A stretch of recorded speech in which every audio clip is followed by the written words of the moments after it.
Ecco alcune curiosità sulle chiese di San Sebaldo e San Lorenzo a Norimberga, che forse non conoscevi. La chiesa di San Sebaldo è la più antica chiesa parrocchiale di Norimberga e un eccezionale esempio di architettura in evoluzione. Ecco una curiosità. La chiesa è nota per il netto contrasto tra le sue due metà. La parte occidentale, navata centrale e facciata, fu costruita in un severo stile romanico nel XIII secolo, mentre il coro orientale fu aggiunto in un ricchissimo stile gotico 2 secoli dopo. Questa differenza stilistica, chiaramente visibile osservando l'edificio, testimonia il passaggio e l'evoluzione dell'architettura medievale a Norimberga. All'interno del suo coro gotico si trova la curiosità più preziosa e ammirata, il reliquiario di San Sebaldo. Non è una semplice tomba, ma un monumentale capolavoro in bronzo e argento realizzato da Peter Vischer il Vecchio e dai suoi figli, 1508-1519. Questa struttura elaborata, alta quasi 5 metri, è un trionfo della scultura del Rinascimento tedesco. E non solo custodisce le spoglie del santo patrono, ma è essa stessa considerata una delle opere d'arte in metallo più importanti del mondo.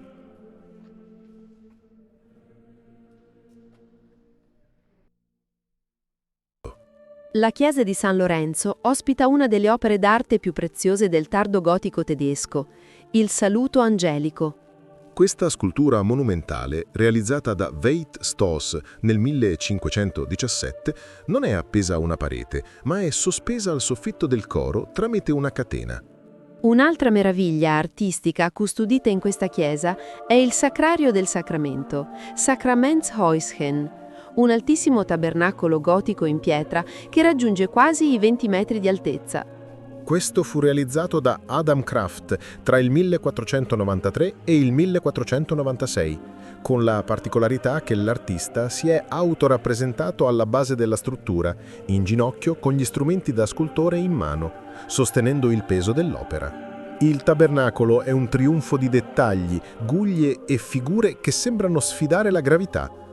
Come molte strutture storiche di Norimberga, la chiesa di San Lorenzo subì gravissimi danni durante i bombardamenti della Seconda Guerra Mondiale. La curiosità è che le sue opere d'arte più preziose, come l'Annunciazione e il Tabernacolo, furono salvate grazie a una meticolosa e urgente operazione di protezione. Furono incapsulate in corazze di cemento armato, Panzerungen, costruite in loco prima degli attacchi. Questa precauzione permise a questi capolavori di sopravvivere intatti al crollo dell'edificio circostante.